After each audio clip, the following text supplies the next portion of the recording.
Magandang umaga o gabi po sa inyong lahat.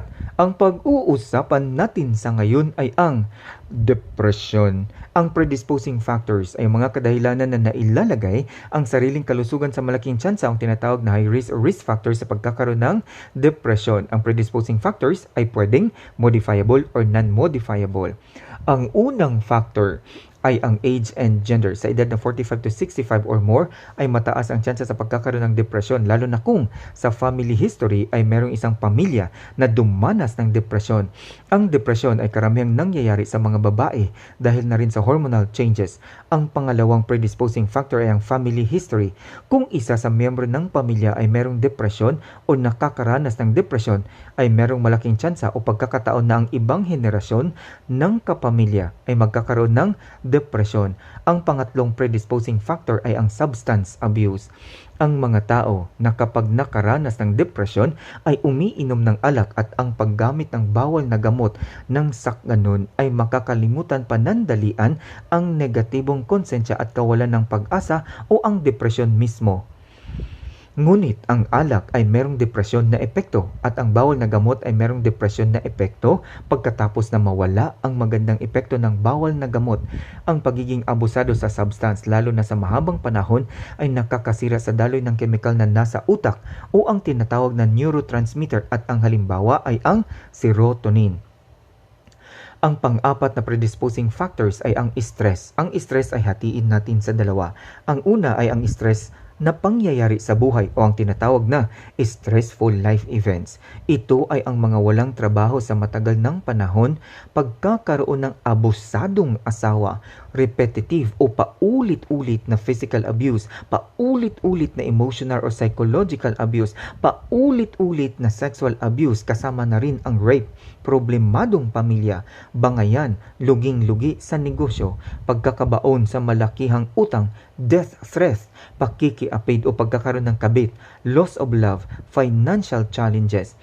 Ang personal stress ay ang pagkakaroon ng problemadong pamilya, ang pagiging napakasensitibo sa mga kritisismo, sobrang pag-iisip, sobrang pagtatrabaho, loss of self-esteem, napaka-negatibong mag-isip, sobrang maraming expectations, type A personality at marami pang iba. Sa mga apat na predisposing factors ay may pinakakilala bilang contributor factor o ang kinikilalang may ambag sa pagkakabuo ng depresyon. Ito ay ang stress. Ang stress na nararanasan sa mahabang panahon o ang stress na nararanasan sa kunting panahon, ngunit napakagrabe ang epekto, ay nakakaapekto sa mga sumusunod. Apektadong corticotropic releasing hormone. Ang lahat ng stress ay nadedetect po o nasasagap ng hypothalamus at ito ang rason sa pagpapalabas ng corticotropic releasing hormone. Ang corticotropic releasing hormone ay gagambalain ang katabing pituitary gland at ito ang rason sa pagpapalabas ng anterior pituitary gland ng adrenocorticotropic hormone or ECTH. Ang ECTH ay maisasama sa daloy ng dugo at napakabilis makaabot sa adrenal gland. Ang ECTH na galing sa anterior pituitary gland ay siya ang dahilan sa pagkakalabas ng cortisol at ito ay tinatawag ding stress hormone. Sa bawat stress na nararamdaman, kahit ito man ay mild or moderate o severe, ay siya namang pagkakaroon ng reaction ng katawan sa pamamagitan ng pagtataas ng lebelo ng cortisol sa dugo. Apektadong cortisol. Ang depressed na mga tao ay stress na tao rin. Ang stressful na tao ay merong pagtataas ng lebelo ng cortisol sa umaga at hindi na bumababa sa buong araw. Normally, ang cortisol ay mataas sa umaga pero bumababa ang lebelo habang pahapon o paggabi na. Ibig sabihin na ang stress na tao ay merong mahabaang panahong mataas na lebelo ng cortisol na umiikot sa dugo na nakakaabot sa utak. Ang mataas na lebelo ng cortisol sa utak ay nakakaapekto sa functioning ng serotonin. Ang mataas na lebelo ng cortisol sa mahabang panahon ay nagkakaroon ng mataas na blood sugar, alta presyon, bumababa ang immune system, pagkakaimbak ng taba sa katawan at diabetes mellitus, heart disease, and stroke. Apektadong serotonin. Ang serotonin ay tinatawag na feel-good hormone. Ang serotonin level ay bumababa dahil sa mataas na lebelo ng cortisol sa kadahilanan ng mga stress. Ang low level of serotonin ay nagre-resulta sa problemado sa pagtutulog o ang tinatawag na insomnia, walang gana sa pagkain or kumain, pagod, nakakaramdam ng lungkot, hindi natutuwa sa kinain, walang interesado sa mga bagay or nawalan ng interes sa mga paboritong gawain o mga bagay, nakakaramdam ng konsensya, merong pakiramdam na walang silbi at walang pag-asa, nagigising ng maaga, balisa, no interest to sex, ibinibigay ang mahalagang bagay, palagi ang natutulog o natutulog ng mahabang oras, umiiwas sa grupo, antisocial, walang pakiramdam or empty feelings, overeating, pananakit ng ulo, umiiyak, napakasensitibo sa kritisismo, hindi na naaalagaan ang sarili, naaapektuhan ang trabaho at ang pagkakaroon ng suicide na minsan ay successful, na minsan naman ay hindi. Apektadong hippocampus. Ang mataas na lebelo ng cortisol as stress hormone ay nakakaapekto sa hippocampus na kung saan maraming ebidensya or research studies na maliit ang sukat o ang tinatawag na atrophied. Ibig sabihin na ang cortisol ay nasisira ang gray matter ng hippocampus kaya't lumiit ang hugis nito na makikita sa mga imaging test tulad ng PET scan, MRI at iba pa. Suma total, nakikita ang maliit ang hugis ng hippocampus sa taong merong depresyon. Ang maliit na hippocampus ay nagre-resulta sa walang konsentrasyon at hirap o walang maalala. Apektadong amygdala. Ang amygdala ay karugtong ng hippocampus. Ang hippocampus ay may control sa emotional memory recalling at ang emotional memory regulation. Ngunit ang apektadong amygdala ay naaalala ang napaka-stressful events at ang mga personal stress na napagdadaanan. Sa tuwing naaalala ang mga stress, merong emotional memory regulation tulad ng pag-iiyak, pagbabago ng reaksyon ng mukha, galit at iba pa. Ang halimbawa ay ang pagkukwento ng sexual abuse, physical abuse at emotional abuse na hindi napipigilang umiyak o magalit. Dahil sa lahat ng mga sintomas na posibleng mararamdaman ng pasyente na pinakauna ay hindi alam ang kadahilanan.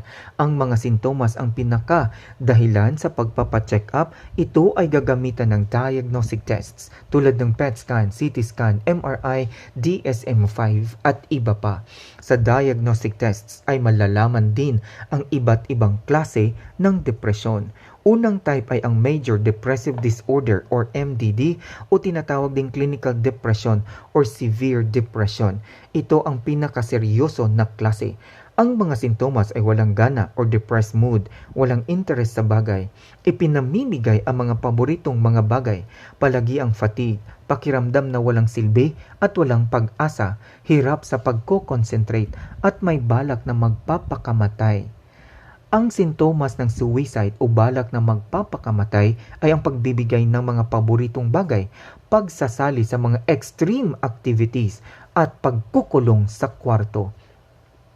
Ang persistent depressive disorder ay ang chronic or long-term type of depression at ito ay tinatawag ding dysthymia, walang sintomas ng suicide. Ang ibang types ay ang atypical depression, mild depression at moderate depression.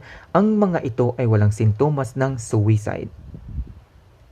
Ang medical management ay ang regular na check-up at gagamitan ng electroconvulsive therapy ay isang procedure na ginagamitan ng general anesthesia. Ito ay ginagamit sa severe major depression lalo na kung walang magandang response ang major depression sa mga unang ibinibigay na mga gamot. Ang electroconvulsive ay ang pagpapasok sa utak ng electrical charges na mga maliliit lamang upang ang mga sintomas ng major depression ay mababawasan at maging kontrolado. Ang mga gamot na ibinibigay ay ang monoamine oxidase inhibitors. Ang gamot na ito ay iniiwasang ma-breakdown ang serotonin upang ang libelo ay masustina sa normal at ibinibigay ito bilang unang gamutan bago ibibigay ang SSRIs and SNRIs. Ang monoamine oxidase ay iniiwasang ibigay sa mga pagkain tulad ng aged cheese, aged meat, at hindi rin pwedeng basta-basta ibibigay sa taong merong liver disease, kidney disease, hypertension, heart disease, and cerebrovascular disease. At hindi rin pwedeng isasabay sa ibang antidepressants tulad ng paroxetine, fluoxetine, amitriptyline, nortriptyline, and bupropion. Hindi rin pwedeng isasabay sa pain reliever ang monoamine oxidase inhibitor tulad ng methadone, tramadol, meperidine, dextromethorphan, St. Chansworth, cyclobenzaprine, and mirtazapine. Ang common side effects ng monoamine oxidase inhibitors ay ang dry mouth, nausea, diarrhea, constipation, headache, drowsiness, insomnia, dizziness, lightheadedness, and skin reaction to siligilin patch. Examples for monooxidase inhibitors are phenelzine, tranylcypromine, acecarbosacid, and transdermal siligilin. The serotonin selective reuptake inhibitors or SSRIs is antidepressants. Tinatawag silang selective sapagkat ang serotonin lamang ang kanilang pinoprotektahan na hindi ito malusa o ang tinatawag na absorption, kaya't nagiging normal ang lebelo ng serotonin.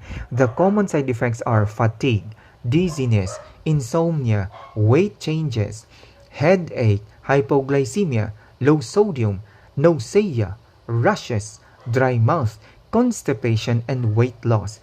The samples are citalopram, escitalopram, paroxetine, fluoxetine, and sertraline. Another antidepressant is serotonin norepinephrine reuptake inhibitors. Ito ay nakakatulong sa pagbabalanse ng mga neurotransmitters o mga chemical sa utak upang mabawasan o makontrol ang sintomas ng depresyon. The common side effects are stomach upset, insomnia, sexual problems, anxiety, dizziness, and fatigue. The samples are venlafaxine, desvenlafaxine, duloxetine, and levomilnacipran. The tricyclic antidepressant is a first line of depression treatment. Pinipigilan ang acetylcholine sa kanilang aksyon upang maipataas ang lebelo ng serotonin. The common side effects are stomach upset, dizziness, dry mouth, constipation, fatigue, hypertension, changes in blood sugar level, nausea, seizures, insomnia, increased cardiac rate, weight loss, urinary retention, increased eye pressure, and sexual dysfunction. The samples are amitriptyline, desipramine, dozepine, imipramine, nortriptyline, protriptyline, and trimipramine. The tetracyclic antidepressant ay nagbabalanse sa mga neurotransmitter kasama na ang serotonin. The common side effects are drowsiness, weakness, fatigue, lightheadedness, headache, blurring vision, and dry mouth. The nursing management para sa pasyenteng merong depresyon ay turuan kung paano i-manage ang kanilang stress sa buhay. Turuan o di kaya i-guide kung paano ma-improve ang self-esteem. Turuan kung paano alagaan ang sarili. Bigyan ng schedule kung kailan matutulog sa gabi upang magkaroon ng sapat na tulog. Turuan kung ano ang mga masustansyang pagkain ang kakainin. Magkakaroon ng regular na ehersisyo tulad ng paglalakad sa loob ng 30 minutes. Sasabihan ang pasyente na napaka-importante na inumin ang gamot at ito ay panghabang buhay na inuman, hindi pwedeng titigilan. Sasabihan ang pasyente na iiwasan ang bumalik sa bisyo tulad ng pag-iinom ng alak, paggagamit ng droga at sigarilyo at marami pang iba. Habang hindi pa na-diagnose ang isang tao na merong depresyon, ay sana hindi mahihiyang makipag-usap sa kapamilya. mga nalalapit na kaibigan, malalapit na kamag-anak sa panahong hirap ng maintindihan ang sarili. Sana hindi mahihiyang pumunta ng psychologists or psychiatrists sapagkat ang depresyon ay namamanage. Sana hindi gumawa ng desisyon habang down ang pakiramdam kasi ang desisyon ay pwedeng magpapasagasa o di kaya aakyat sa mataas na building at tatalon. Sana hindi hayaang makaabot ang depresyon sa major depression disorder na kung saan ay meron ng suicide attempt o planong pagkakamatay. Sa kapamilya, kapag-anak, kapitbahay, kaibigan, kasamahan sa trabaho ay huwag humusga kung walang sapat na kaalaman sapagkat ito ay nagsasabi na ikaw ay isang mangmang patungkol sa depresyon. Intindihin at tulungan ang sinumang may pinagdadaanang depresyon. Hanggang dito na lamang po at panuurin hanggang dulo upang makita ang diagramo para sa depresyon. Daghang salamat. Signing off, Bonggit!